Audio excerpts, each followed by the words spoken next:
And then also, what the hell is going on with Wayne's hair? Why is he looking like it's giving an interview with the vampire? He looked like a vampire, a medieval vampire. Do y'all see that? Or is it just me?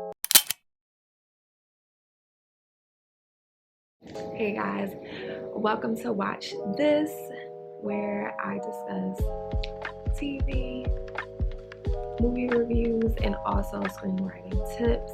But today I will be doing a review of season 2, episode 1 and 2 of Pussy Valley, baby.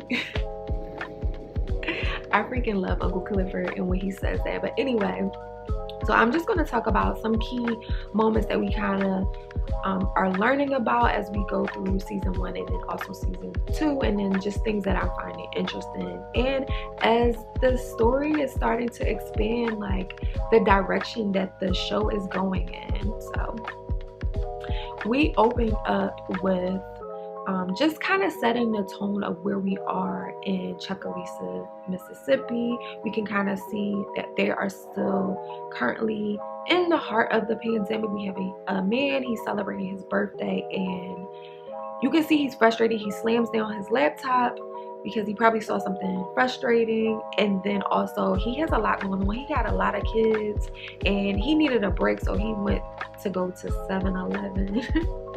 And as he's going to 7-Eleven, we can kind of also understand what's going on in the world. You have Steve Harvey on the radio saying, you know, we're not telling you to kill them, we're telling you to not kill us like you're not killing them. So we can kind of see there's police brutality, and also there's the pandemic. So I would say this is kind of in the heart of 2020, kind of like mid 2020 into 2020. And then this man is at a crossroad where he sees Patrice Woodbine's billboard for her church, and then we also see a young woman, a stripper, holding up a sign to the Pink Car Wash, which I thought was cute because it reminded me of Beetlejuice. I don't know if y'all ever seen Beetlejuice, but it's a scene where Beetlejuice was like he was like inside of like the little development that I think it was Alec Baldwin's character. He would make these little figurines and things, development projects that he would have, and it was like a whorehouse in that scene, and they kind of like, it was neon, and then it was just like, it reminded me of that. So I thought that was really cute and clever. But he decides not to go to church. He decides to go to the Pink Car Wash, and we can kind of see Autumn Night, she's running the show. She's no longer a stripper. She is I guess the HBC in charge. So he goes through, and we can see this is how the Pink is staying afloat. They are turned into a car wash erotic experience, I guess. And then Mercedes is kind of like the leading lady of that, so she's kind of like the end show, which Mercedes, girl, we still haven't got your last dance. We still waiting on it, but she's kind of the main event of the car wash. So after that, the ladies are all in the back, and we get an idea that like Mercedes, they're not making enough money, and she's mad about that. And basically she gets in an argument with Toy. She's saying like, my milkshake brings all the boys to the yard, so Toy shouldn't be getting as much as I'm getting, and also like, why is Big L? So she's arguing with them, and then like, of course, they kind of like, Uncle Clifford had to break them up. We then get an understanding that something is going on with Mercedes. Like, she's had an injury with her shoulder. We understand now that it's been 5 months since murder night, which all of that chaos that happened with Keyshawn, Diamond, and then also I am forgetting his name, but Haley's boyfriend, Maltavius, I think that's his name. I'll insert it if that's not his name. But yeah, all of that drama. So now we get an understanding that the money that Haley gave to Uncle Clifford, they're kind of running short, and Uncle Clifford is somebody that really like to take care of his girls. So he said, you know, the reason why is now $25K and not majority of the $250 that you gave me. I had to make sure the girls stay afloat. But Helly is like, how many Birkins did you buy? And I'm like, Uncle Clifford, I know you not out here living with your Mima and you buying Birkins, baby. I'm like, this is too authentic. I'm like, this is too on brand. We gotta do better, people. We gotta do better. But yeah, so then they get a surprise from the news saying that there will be a reopening of the city. So they're officially coming out of lockdown. So everyone is excited about that, but also they find out that the mayor, Tydell Ruffin, he passed away from COVID. So now they have a new honorary mayor, which is Wayne Kyle, which is the brother, half brother of Corbin Kyle. So that's a whole nother story. And then also, what the hell is going on with Wayne's hair? Why is he looking like it's giving interview with the vampire? He looked like a vampire, a medieval vampire. Do y'all see that? Or is it just me? I'm like, what the hell is this? What is this slick back curl roll? I'm like, bruh, I don't know what this is, but he's the honorary mayor.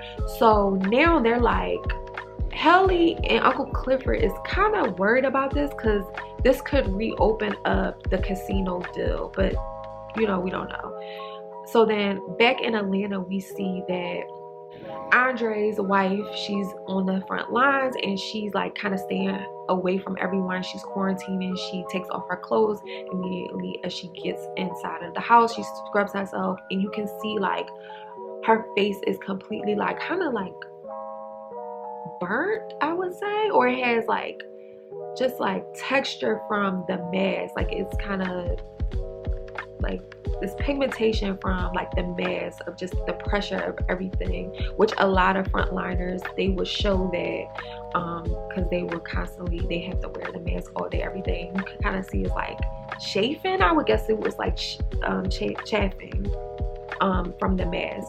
And I'm just like kind of fed up with Andre at this point. She doesn't have any almond milk and she goes back upstairs, which she doesn't want to do. And this fool is playing video games. And I'm like, you already got on my nerves a little bit last season, but like now you're really getting on my nerves. So she goes upstairs, she gets the almond milk. He's playing 2K and they start to kind of have an argument because he finds out that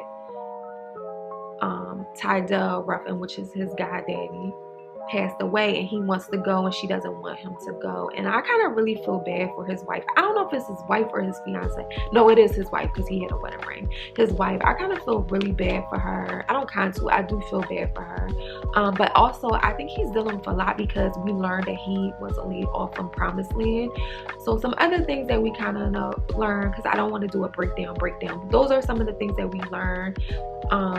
So he's going back to Chuckalisa, but he also received a message from Helly, which his wife kind of saw. It's like, who is Helly? And he kind of snatches his phone, which I'm like, girl, you ain't gonna check that because I would have checked that, okay? Like, but he goes back to Chuckalisa to see his goddaddy, even though they didn't quite end on the best terms, but he went back because of course Tydell Ruffin was really like a father to him. So he goes back for the funeral. And then we kind of learn more about Keyshawn, her situation. Now she's doing everything virtually on social media. She's doing like different performances that way. She's stuck in the house. She's no longer welcome in the pink. Even when like everybody saw Keyshawn in the video with Lil Murder, and Mercedes was mad, and also Uncle Clifford was mad about that because of course like Mercedes, I feel like she's a little jealous of Keyshawn's new claim to fame, and then also she says, you know, like she shot at Franklin, but girl, we know what this is. But also Uncle Clifford is dealing with like heartbreak from Lil Murder, how he tried to play him when they were in the club, when they were kind of doing business in front of the promoter room. So we're all dealing with that. But fast forward to, we see Keyshawn. She's in the house with Derek. Derek can't find a job to save your life. I'm like, boy, what is, like, you can't find a job? Like, if he put a little bit of that energy that he has on focus on everywhere Keyshawn is, I feel like he could get a job. But like, I mean, like, girl, it's the trauma for me. Like, girl, you need to leave him alone. But anyway, so that's another thing we find out. She's no longer kind of welcome into the pink. She's doing her own thing. And we also learn that Lil Murda wants to go on the road and do a tour because they found out that everything's starting to reopen. And she's like, you want to go on a tour in the middle of a pandemic? And she's like, she don't know. But even though like, it's going to be hard for her to get out anyway. So eventually she does start to kind of like plant the seeds to see how far she can kind of get away from the house. She starts to take clean diapers and put them into the diaper genie, which was funny because she started to put a lot of the clean diapers, and then she realized how much them diapers cost, and she took some of them out, and that was her way of getting out the house. And I'm like, damn, like, if you gotta do this to get out the house to get some moon pies, girl. So she gets out the house. We also see her conversation with Gidget. Gidget is now is it Arizona? I feel like she's in Arizona. She says she's making money, and we found out that her mom passed away. We also found out that through Helly as well, when she talked about it, when Mercedes' shoulder was kind of hurt, and we learned that this is 5 months after murder night, and her shoulder is hurt. And I really think that Helly, she's feeling, I feel like she's like, she's having guilt of like what she kind of put everybody in, and that's why she wants to like kind of take care of Mercedes. But going back to Keyshawn, she goes out to the dollar store. She was able to get out. She's talking to Gidget, and I also heard Gidget say that her mother died from Duffy, which was her boyfriend. I believe that was his name, the drug dealer. And I'm like, girl, you was smashing up the drugs and putting it in your mama's smoothie. So was it really, like, was it that, or was it from Duffy? I mean, I know you was getting the drugs from him, but I don't know, that was kind of weird. And she was like spazzing out over him or whatever. But yeah, that was crazy. But we see Keyshawn's first interaction with Diamond since murder night, and they kind of do an exchange where she's trying to apologize, but at the same time, like, he's not trying to hear it. And you can kind of see he's frustrated. He's like security at the Dollar General, and it's crazy. He even like kind of like physically attacks this man for not having a mask. And you can see she still is holding on to the necklace that he gave her that has like a healing crystal on it, which is very interesting. Because we learn more information about Diamond. And he said he doesn't want it because he don't want nothing that doesn't work. And you can kind of see that was that on that. Like, he doesn't want to have anything to do with Keyshawn, which rightfully so, I understand, because she basically pulled a gun out on him when he was like trying to like really save her. But also like, he told her what Derek said about like, I don't know why Keyshawn is hanging around gutter niggas. And I was like, girl, I mean, I don't understand why you would think he wouldn't say that. He beats your ass all the time. Like, I was just like, girl, when you're in the toxicity, you're in it. You can't see nothing. So yeah, so that's on that. And then we see later on, which I thought is very interesting, we see, I'm not going in any kind of order, I'm just going on the things that I saw that is interesting. Helly and Mercedes are living together, and it's very interesting. The scene that I thought that was really cute was when they were sitting on the couch watching What's Love Got to Do With It. And it's so funny because like a week before this, I watched this episode, something popped up on my timeline with Kevin Gates on YouTube. Like, the algorithm is so crazy. Kevin Gates was getting his hair cut, and he was watching I don't know why I clicked on this. I was like, what is this? And I clicked on it, and he was getting his hair cut, and he was watching Menace to Society, and he was reciting the dialogue the same way Helly was. Like, this my favorite part. Like, he was like, Kane, I'm pregnant. And he was like, what that got to do with me? Like, he was reciting the dialogue. When I tell you, if you can find that video, please watch it. It was hilarious. He even broke down this other part that I never even thought about, because in that scene in Menace to Society, the girl's like, oh, you man enough to take a life, but you ain't man enough to bring a life in here. And he's like, cuz when did Kane take a life? And I was like, he was like, oh, you trying to incriminate me on hearsay, love? You can't do that. And I was like, he never did take a life. What is she talking about? So like, that was real cute how he kind of like deciphered that, broke that down. But anyway, back to P Valley. So in the mix of that, like, Keyshawn, Mercedes is like looking through her phone, and we learn that Miss Autumn Night, put up that she wants to audition new girls, and they had already had an argument about this. She said that we don't need new girls, we don't need fresh blood, and like Helly is like, Beyonce needs her Kelly and Michelle, and she's like, I really believe that Mercedes feels like somebody is going to take her spot, and I just feel like she shouldn't feel that way, but this is how she's feeling. And she gets mad and throws the phone at her, and I don't know what it is about Helly, but she talks like a 1950s movie star. Like, the way she talks, I don't know if this is purposely, this is the notes that they give her, or she just does this as an extra, but she talks like Norma Desmond. I'm gonna try to insert a clip of Norma Desmond. You are writing words, more words. Well, you've made a rope of words and strangled this business. But there's a microphone right there to catch the last gurgles. Or like Lena Horne or somebody from the 50s, and the way they kind of talk, the dialogue, like they kind of sing when they talk. She'd be like, shut the front door. Like, the way Helly talks, I love you, Helly. I love you. It's no shade, but I'm just like, why is she talking like this? And she was like, she just like, the way she talks is like hilarious to me, and I'm like, is this the character, or is this like, it's just funny, it's just hilarious to me. But anyway, so we see that, and she's like, it doesn't matter what Uncle Clipper say, I'm the owner, and y'all are ungrateful, and I've been trying to like keep y'all afloat, and y'all some ungrateful asses. And we see that Mercedes mocks her by calling her massa and starts humming Wade in the Water, and it's hilarious. So later on, we see Andre, he's going to the funeral, and he's like really seeing like how much, like how Tydell, one of his baby moms, tell him like, it's something about this neighborhood that he could not shake, he could not leave here. And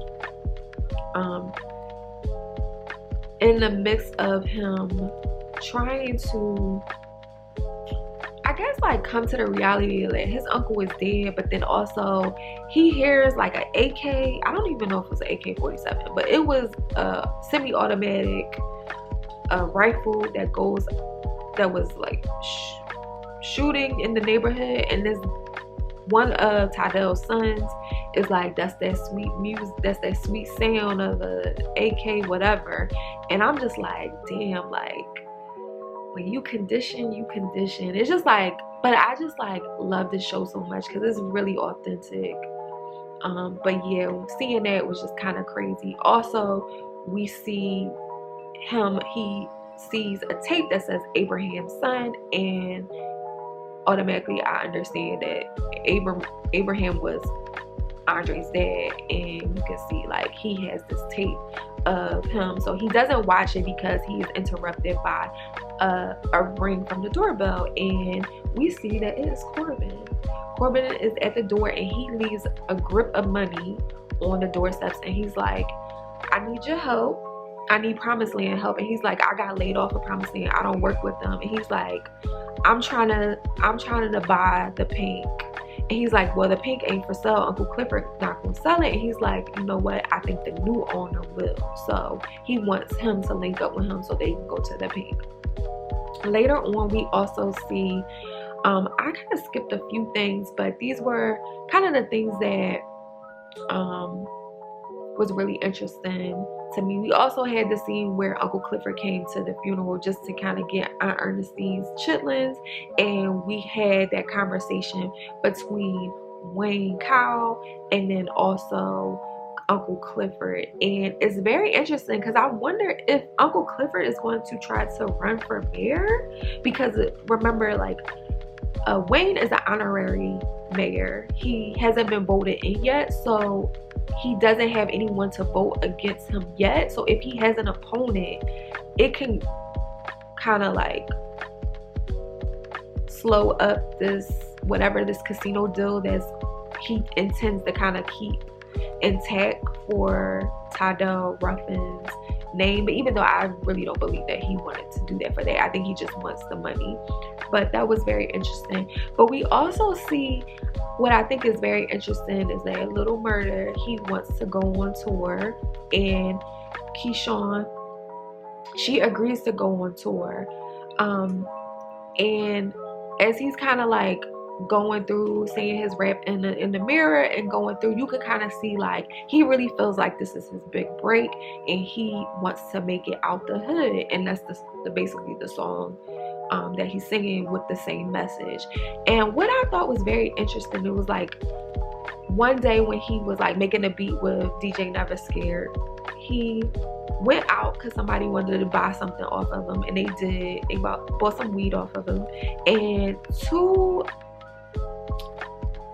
member, I don't know what the gang is, I'm not familiar with all the gangs, bro. I don't even know. So I don't know what gang this is or what set this was, but three guys rolled up on him in the car and was like, when you coming out with new music?